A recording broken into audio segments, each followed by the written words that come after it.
This is a follow-up to the trades that we were into not too long ago, starting with gold on the daily chart. We were shorting when it went back under the combo disqualified sell risk, getting rid of it as soon as it went back above it, etc., etc. And finally, it panned out pretty good.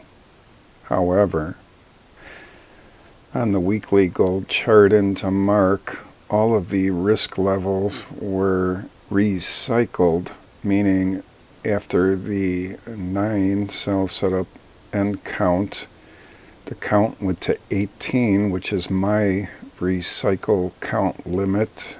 DeMark has it defaulted at 21.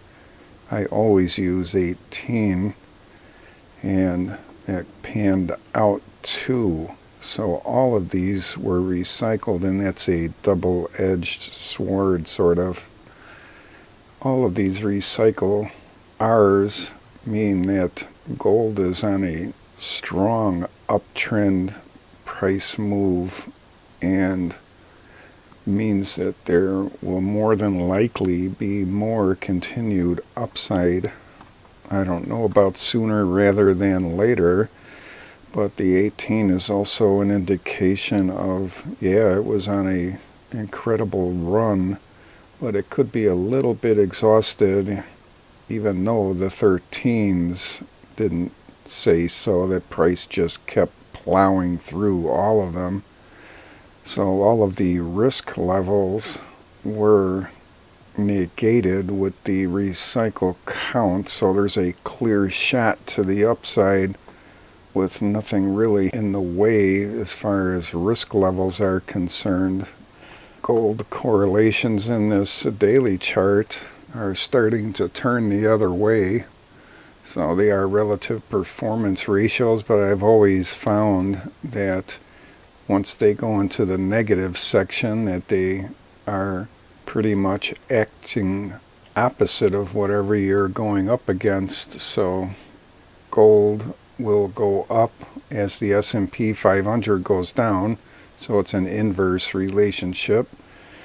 Same thing with the US dollar. It hasn't gotten there yet. It's still in the positive correlation zone up here above 0, but if it gets down into there like the S&P 500, then as the dollar goes up, then gold goes down, and as the dollar goes down, gold goes up, and that's more normal than what we've been seeing lately between the S&P 500, the dollar, and especially the 10-year. Same thing, it's still positively correlated but headed south towards 0. And in the commodity complex, it's starting to hook around for gold compared to the USO Oil Master Limited Partnership. But anyway, it's oil, and it's headed towards positive correlation possibly, but still negatively correlated. So gold is outperforming oil. That could change. And the yen, which normally is highly correlated to gold, is starting to head back up there a bit. So everything was opposite than it usually acts, and now it's trying to get back to normal. And DBA, the agricultural ETF from Invesco, did dip under 25, so we bought there a little bit underneath it. It was a little scary at first, and then it turned around and went back up. And right now it's kind of had a tick down for Friday, but still above 25. We'll see what happens if it hits that again. And this one was truly nerve-wracking.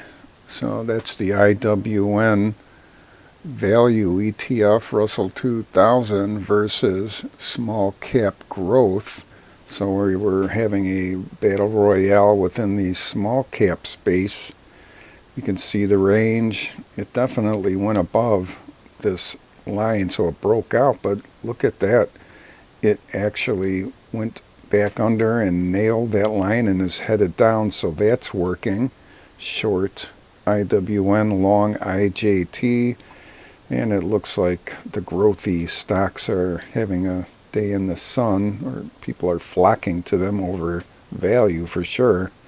So this could very well go back down to the bottom of the range, but definitely worth keeping a close eye on.